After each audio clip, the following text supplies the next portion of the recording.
Well, guys, we finally did it. Hold that thought.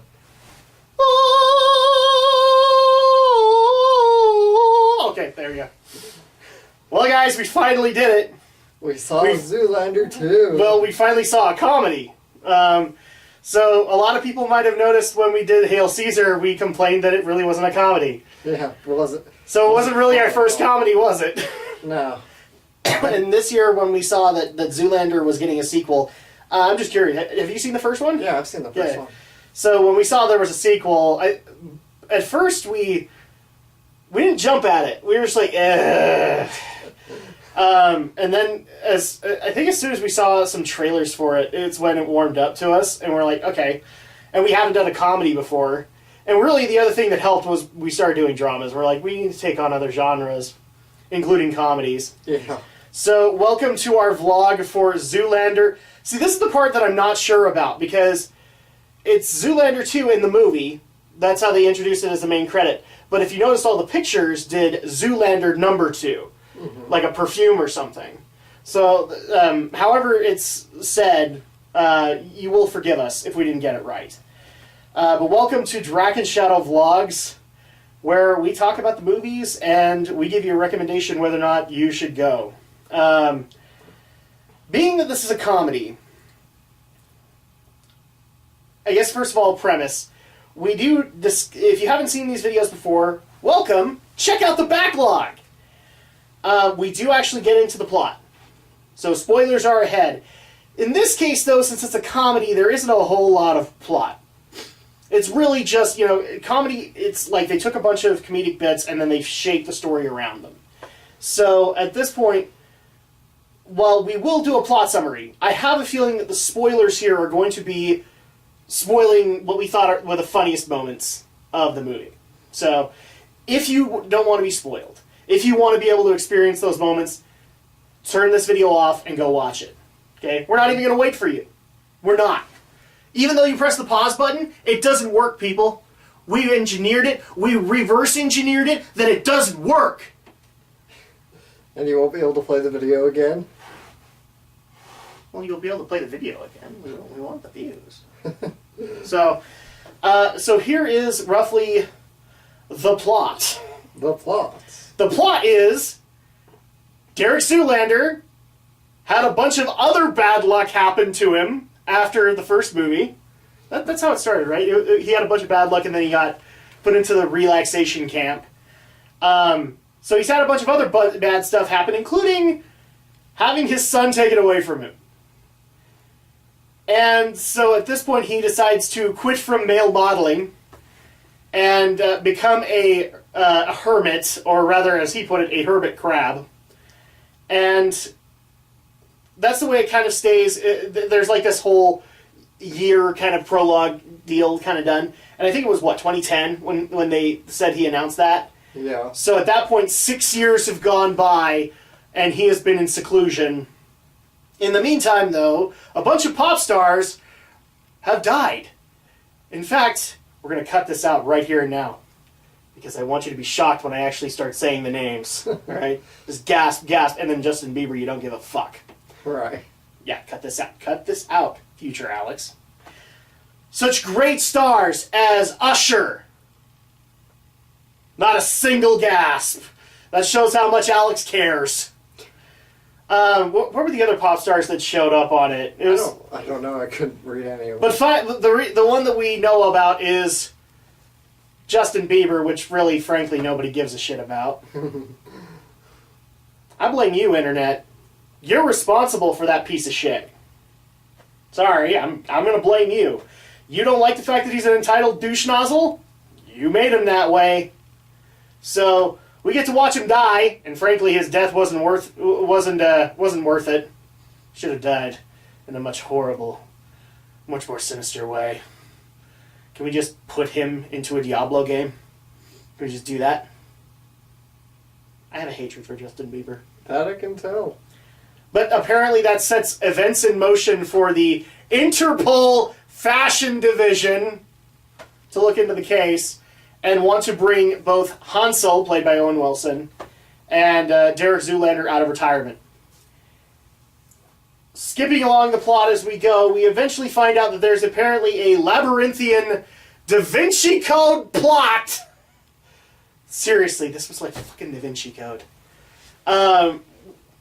Where apparently Derek Jr. is a direct descendant, even though it doesn't make a whole lot of sense, a direct descendant of Steve, the other guy with Adam and Eve. And apparently, if you consume the heart of a direct descendant of Steve, you gain eternal beauty. He is the fountain of youth. Run with it, people. And so then we find out that apparently, ever since Derek Jr. has ended up in orphanage after orphanage, it turns out that the orphanage that he's currently in Italy of all places, is all engineered by Mugatu. And if people don't remember Mugatu, he was the Will Ferrell character in the previous movie. Mm-hmm. And so we have to have Derek go confront Mugatu, and in that moment, which I think they were supposed to be spoofing Silence of the Lambs, but I think they did it horribly, they actually have Mugatu get out, take control of the plan to sacrifice Derek Jr., and so now it's up to Derek Zoolander, Hansel. I can't remember the actual name. It was like Vanessa Valentina, or something like that, from the Interpol Fashion Division, to rescue Derek Jr. and to help restore Derek's family life and all the other things that are going on, including Hansel's love life, which apparently he's having some loving issues because his orgy. Turns out they're all pregnant, and so he's determining whether or not he can be a father. That's the plot, right? Did I skip anything on that? Not really. Yeah. Guys, it's a comedy. It's literally like they built the moments and then they built the story around it. So, I have a feeling that some of the best, like, the way that we would spoil this is talking about, like, the best moments of the film. Yeah. Or the best jokes that they made. And I also think that this is a good time to talk about, like, character performances from each of these people. Obviously, Will Ferrell is as good as he's ever been, which is weird for me to say because people remember from the Lego Movie. I have kind of I have a love-hate relationship with Will Ferrell. I love some of the stuff he does, but when he does, I am not on the Ron Burgundy bandwagon. Okay, if you were to ask me what Will Ferrell's greatest moments have been, none of them are going to be Ron Burgundy. What are the other two that he did? He did Anchorman, he did the racing guy, and the ice skater, I think. Right. Those are not the ones that I would point out were the greatest thing he's ever done. Okay? If anything, Mugatu would be probably one of the better roles he's ever taken on, to me. And so that's where I have this this love-hate relationship with Will Ferrell, because I want to love everything he does. But then I literally look at roles like Ron Burgundy and go, this role's kind of beneath you. This is not like the best, because I know that he had to be involved in some of the writing for Ron. Mm-hmm. And I get that people love him, but I just thought this was kind of beneath. And I know I'm in the minority on that one. Everybody loves Anchorman. So I do think Will Ferrell is one of the biggest ones that steals the show. Ben Stiller, and here's the thing too, with Will, he kind of stole the show in the first Zoolander. He was the best one as far as I was concerned. And in this one, it's kind of the opposite. It's everybody else. Mainly because Mugatu doesn't get a whole lot of time on the screen. Yeah. So it really feels like they kind of wasted Will Ferrell at this point. Yeah. But Ben Stiller and Owen Wilson, I wish I could say that there was something huge about it. They actually got some really good smart humor in with those characters. But this is pretty much Ben Stiller as Derek Zoolander and Owen Wilson as Hansel. There isn't a whole lot of change between them, aside from trying to add in angst to the characters and adding a little bit more comedic flair because of it. So, before we get into likes and dislikes of the film, just top 3 jokes that they did throughout the entire film. Okay. And then maybe we'll come together and do like some honorable mentions too. Kiefer Sutherland being pregnant. Yeah, so Kiefer was part of the orgy. Yeah, so oh man, that was great, especially when he became like the impromptu spokesperson for the orgy. Yeah. Oh my gosh. Okay, so Kiefer Sutherland, yeah, because every time he walked into the room, it was like Oscar-winning performances right there. Because he was the one that was actually having the dramatic reactions to Hansel. Everybody else was like either they're on the camera or they're not. But Kiefer would always be like, I thought you were better than this, Hansel. Okay, so Kiefer Sutherland. So my second one would be Mugatu's escape. Oh, jeez, yes. He's like he tricks Derek into. Well, are you talking the full escape? Yeah. Okay, the all right. full escape, and after he's tricked him, he puts on a fake Derek mask, which looks so stitched. Which looks just like something out of Texas Chainsaw Massacre. Right. But of course, all the guards are former male models, so nobody really notices. Oh and the best part of it is, of course, is when he's walking out and he's like, he strips off the prison uniform. Oh yes, yes. And then then he strips off the fact. Well, no, and the best part is like the bodysuit. The bodysuit there was like covered in swastikas. There was a big, I think it was a reverse cross on his back. Yeah. And he was in this like purple thong. And you're just like, really? We're going to see Will Ferrell walk out of this prison in a purple thong. And it was like one of those thongs where like there's earrings to it. I was like, dude, really? And then, yeah. And then he rips off the chests, which ends up being a bodysuit. Yes. And he's just in his purple suit from the first and rips off his, because he was bald in there. He had a bald cap where he had it was a scorpion tattoo with scissors there, and then he pulls that off for his Mugatu hair. Oh my god. And of course the whole final fight, just between Mugatu trying to sacrifice Derek Jr. and yes. Hansel and Derek throws the knife to Hansel so that Hansel can cut Mugatu's escape. Yeah, they like doing this reaction of like, trying to reinvigorate or re-encapsulate the last moment of Zoolander. And they keep hitting this moment of, no, Derek doesn't have it anymore. And they're like, oh no, in this moment he has it. And it stabs him. The knife just goes right. Oh! And then later on we have Owen actually asking for the knife. And Derek throws it to him and stabs him in the leg. Ow! It's just like what, 3 moments of, ow! So like that was just, it was great. That was a great moment. Yeah. Those would be my top 3. So I'm going to try and stay out of yours. Okay. Because there were a lot of great moments in this movie. I'm going to also say the final fight just because of the whole stupidity of it near the end, where we actually do get like a restored Magnum pose from Derek. And then all of a sudden, Owen tries to do it, but he can't do it. And the reason is because he doesn't know if he can be a good father. And Sting comes out and tells him that he is his father. And I almost expected, like right after, no, dude, that's not true. That's impossible. That's awesome.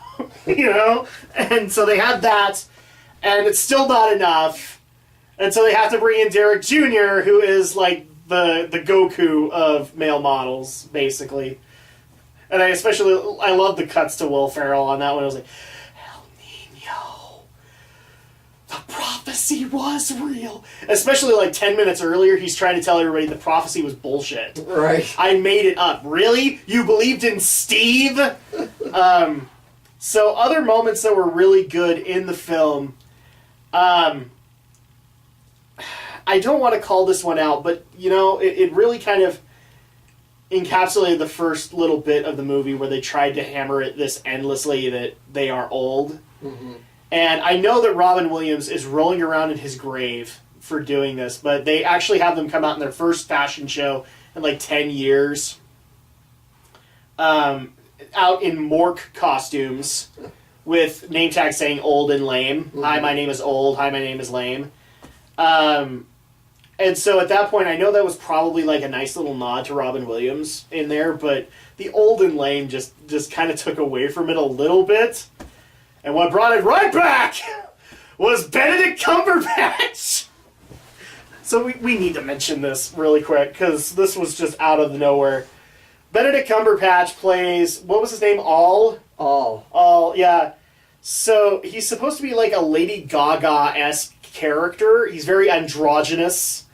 I mean, literally, the part, I don't know about you, but like when he came out the first time, he freaked me out because they had to like shave his eyebrows. He had no eyelashes. He had nothing. He was a bare face, wearing a wig, and it was like, oh dear Lord, it's like the tall dude from Men in Black. Am I wrong? It was like that, except that he had a Lady Gaga wig. And so, yeah, he's the one that saves the moment because he comes down with a whip to whip them into submission.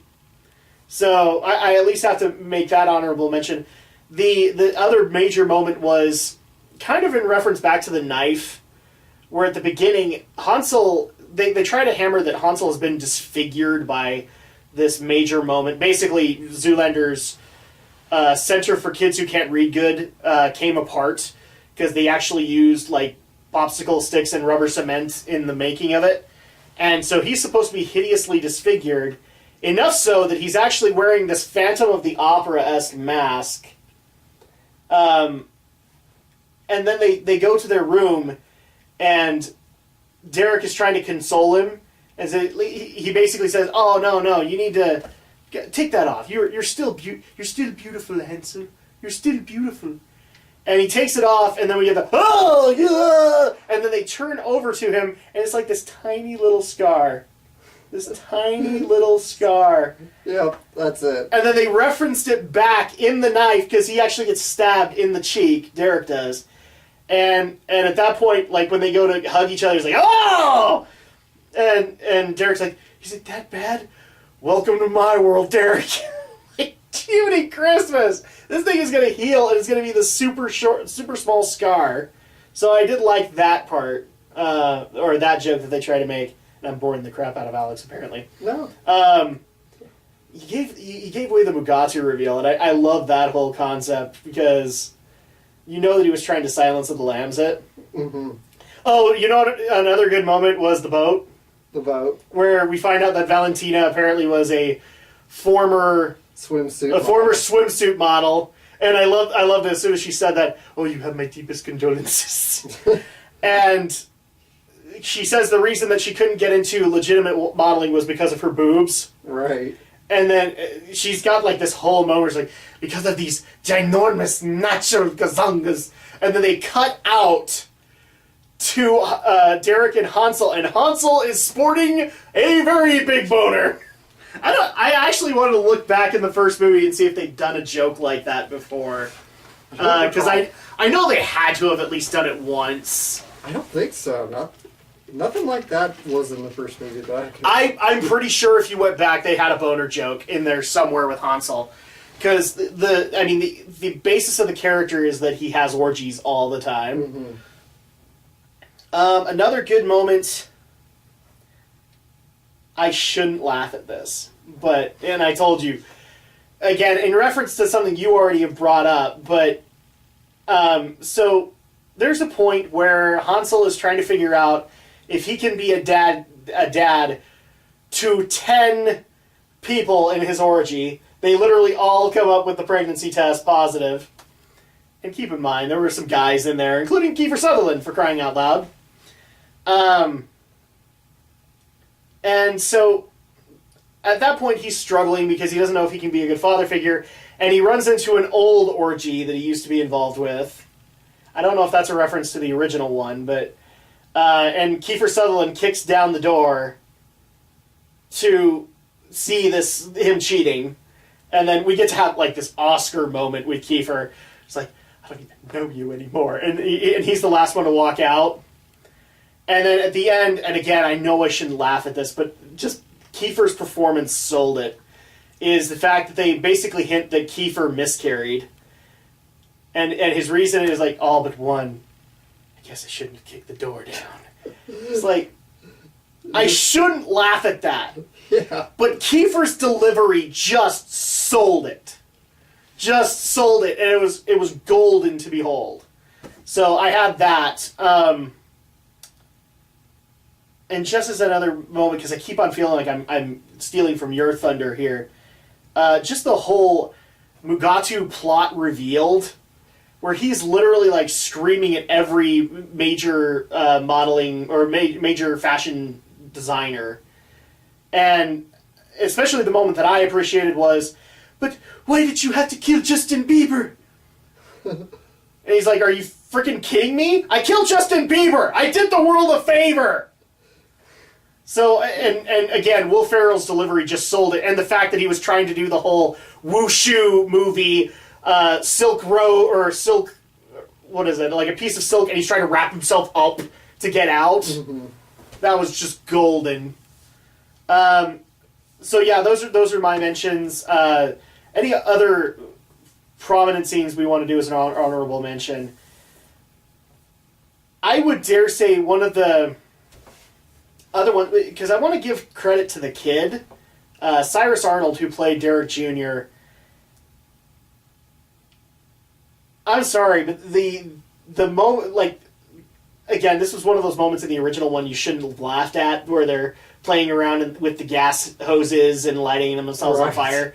They had another moment in this movie where Derek is trying to take his kid out for gelato, but then he gets into a very nasty car wreck. And they get makeovers and into new outfits, and just the kid sold it on how silly and stupid it is. And nothing against Ben Stiller, but Ben Stiller has been doing this routine for a while now, and so it's not really like he can sell the concept anymore. So I'll give credit where credit is due to Cyrus Arnold. I think he did really good in trying to sell that stuff, and his El Nino was gold, just gold to me. Yeah, he was the Super Saiyan of male models, apparently. Are there any other honorable mentions that we want to bring in here? I don't know. The sexy fight with Mila Jovovich. Yeah. Oh, that was great. Penelope Cruz and Mila Jovovich. Especially when they pulled over to Tommy Hilfiger, and I think that's actually Tommy Hilfiger. Yeah. Tommy Hilfiger. Ooh, Tommy like. And here's the thing: he's like in this dark Diablo-esque cultist robe, and he's like, "Ooh, Tommy like." We could mention John Malkovich cameo. Oh, jeez, I can't even believe I forgot that. So they go into the Interpol prison for criminals of fashion and total and insanity and being totally not there. I think that's the actual title. Yeah. And so the first thing that she says to Derek is, "They will try and get in your head. Don't let them do that. It's okay. It's closed for business." And so he walks in, and the first thing he sees is MC Hammer for the Hammer Pants. Yeah.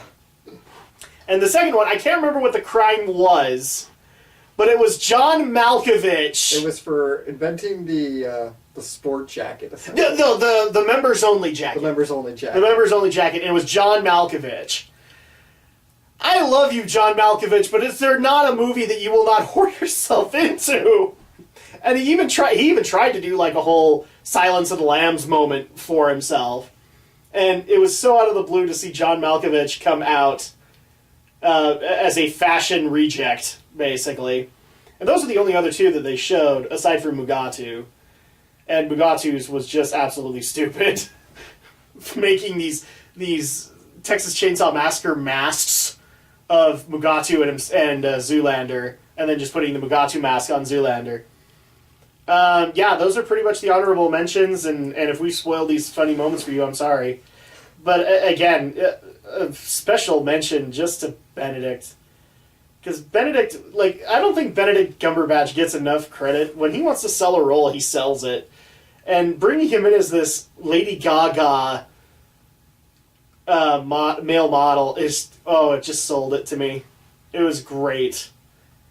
So let's go ahead and get into the likes and the dislikes of overall the film and how it was shot. And well, I mean, I think with a comedy, summing up the funniest scenes is your likes.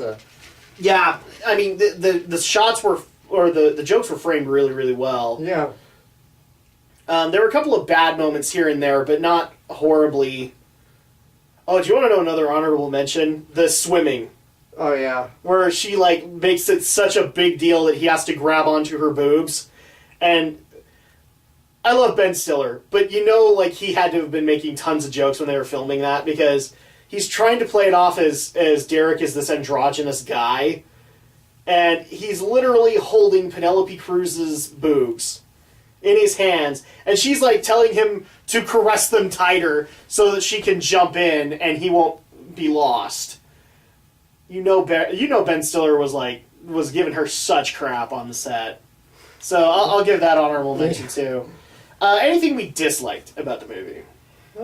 That's pretty tough. Not a perfect movie, but there's not a lot for me to, I feel like, nitpick, because it's Zoolander, so I expect it to be incredibly stupid and insane and out there. I have one dislike, and I think, but here's the thing, I'm not sure if it was intentional or not.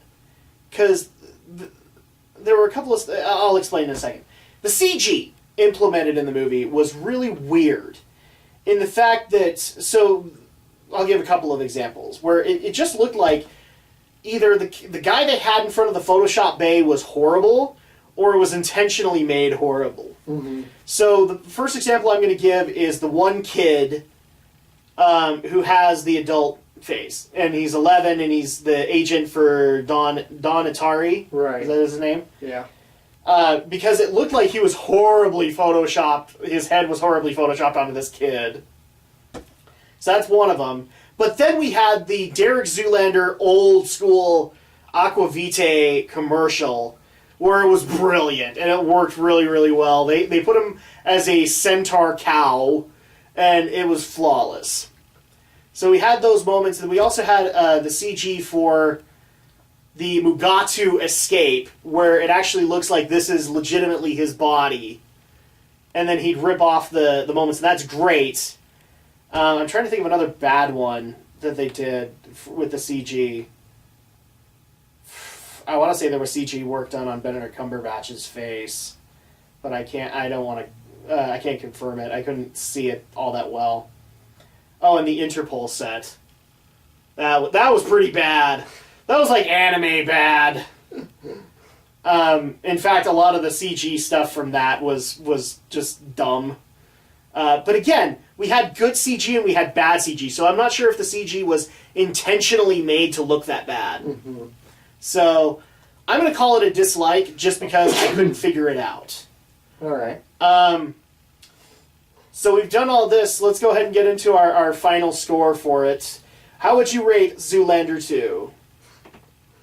Okay, I can think of one more like here. Okay. So I liked how over the top the score was, because it really makes it feel like this is some action movie, or like it makes it like we're watching a legit action movie, or like a Marvel movie. You know what? That actually brings up another dislike, because they actually start that up.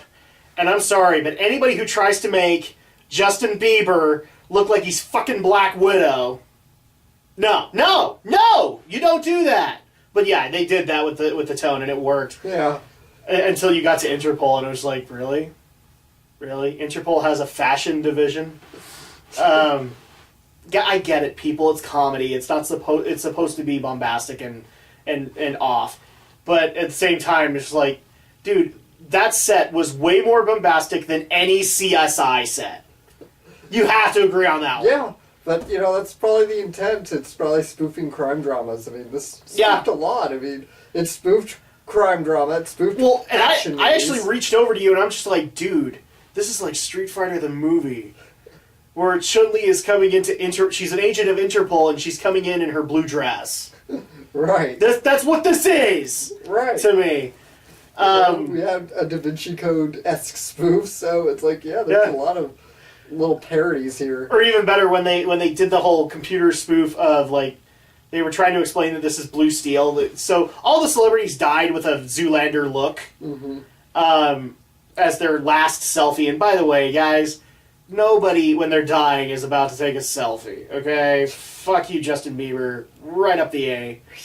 You're getting very Brad Jones there for a second. I don't care. Nobody takes a selfie when they're dying. Nobody takes a selfie when they're dying, Alex. That's just not possible. People have died taking selfies. So at this, doesn't that count? I don't count it. In fact, that helped the car moment too, because he took out the selfie stick. So they actually tried to do the whole, we're trying to determine if this is Blue Steel, and the joke was that it wasn't. It was an older Aquavitae look. Right. And so they go to the commercial and then they do a comparison, and it's the same face, people. This is the same joke they made in the first movie. It's the same face, but he turns right or he turns left. Mm-hmm. And I love the fact that in the crime drama, they're like, no, ma'am, this is not the same look. In his eyebrow alone, there's over 14,000 differences. I'm just like, seriously? Oh my gosh. Yeah, Mugatu was right. He does have the same look. Yeah, he really does. And frankly, that's the joke. Yeah, that's the joke. So... Yeah, the Sting cameo probably also tops the David Duchovny cameo from the first movie.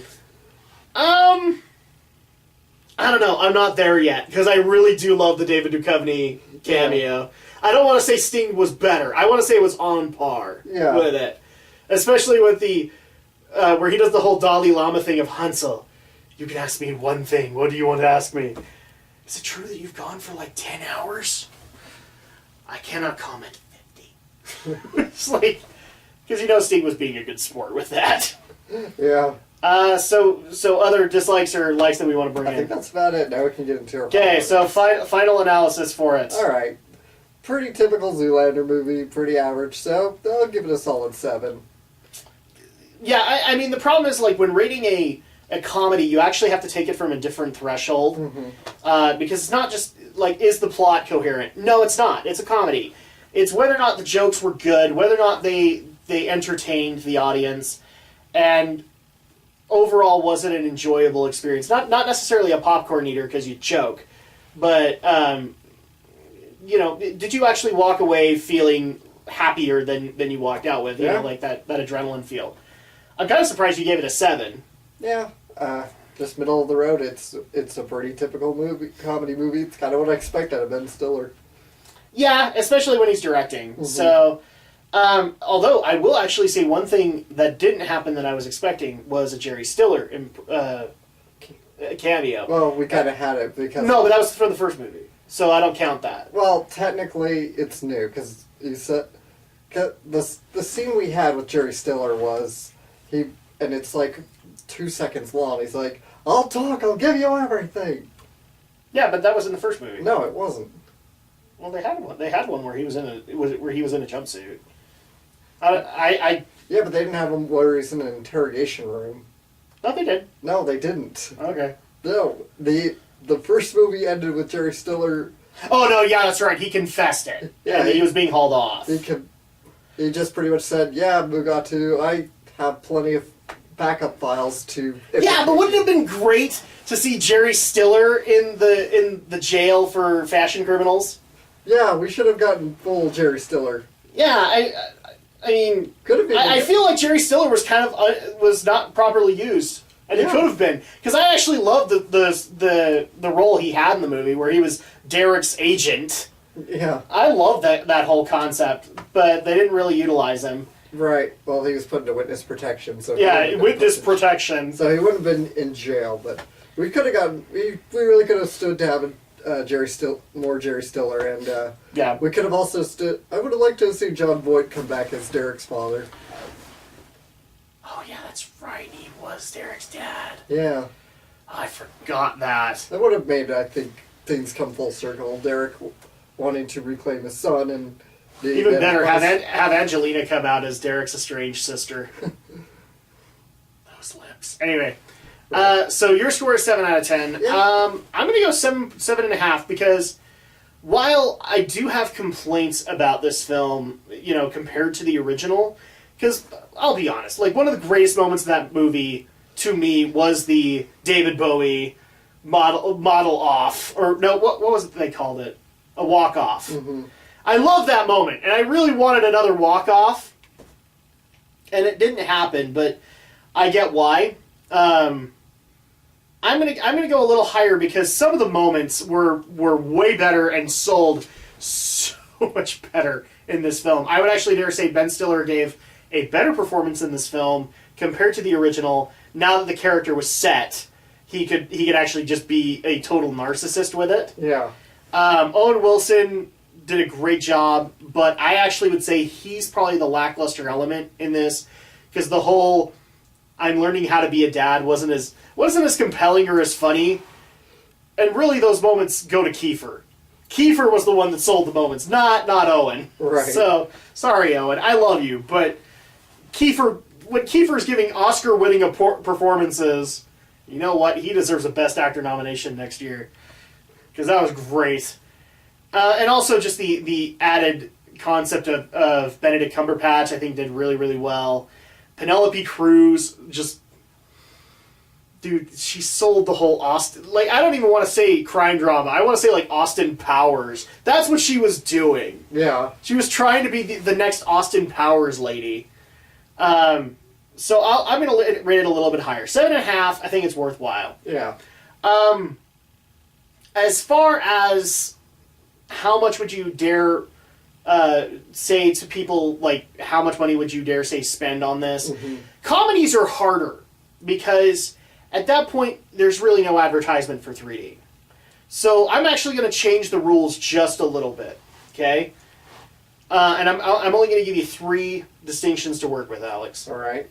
Go see it in the theater, go rent it, or don't go see it at all. Because at that point, if you're going to go see it in the theater, you're obviously going to see it with friends. Yeah. If you're going to rent it on DVD, you're going to see it with friends. That's how comedies work. So where would you actually put Zoolander 2 in that equation? Okay. Well, if you have to know what you're getting into. You have to know what Zoolander is.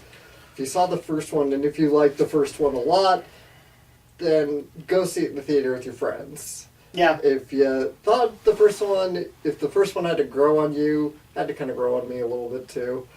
But if the first one is sort of like an okay movie for you, you kind of like, yeah, you can find the funny bits in it, rent it. Yeah. For me, I'm kind of there too. Like, it's hard to determine a price, but if you have seen, I will say this: if you've seen the original Zoolander and loved it, you should see it in the theater. Mm-hmm. Because that's what, and you should bring like 10 of your friends, because you will have fun with it. If you haven't seen the original Zoolander, wait till this thing comes out on DVD and marathon them, because at that point the jokes will be fresh in your mind. I think that's the only way that would work. In fact, I'm going to reference back to another joke in there.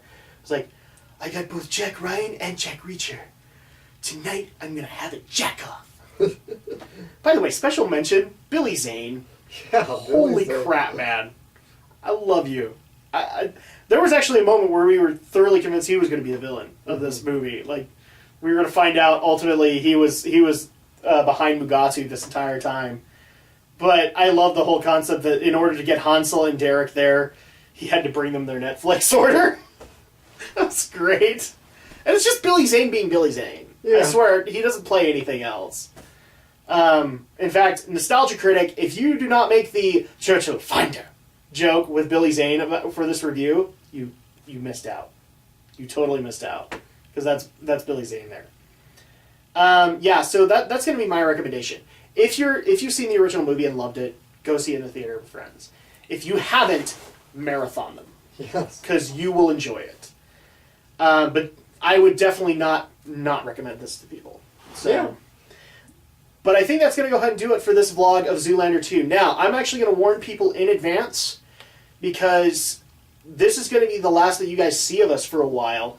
Mainly because our March films, we do have films in March, but they're Geek News reviews. So I don't know if we're actually going to get together to do vlogs for them. Right. Instead, what I think we'll probably do is we will put our vlogs with the other Geek News panelists in instead, if that works. Yeah. And those are going, and I'm just going to go ahead and spoil them now. In the beginning of March, we actually just barely heard that one of the theaters near us is going to get an exclusive showing of The Boy and the Beast. Is that what it is? Right.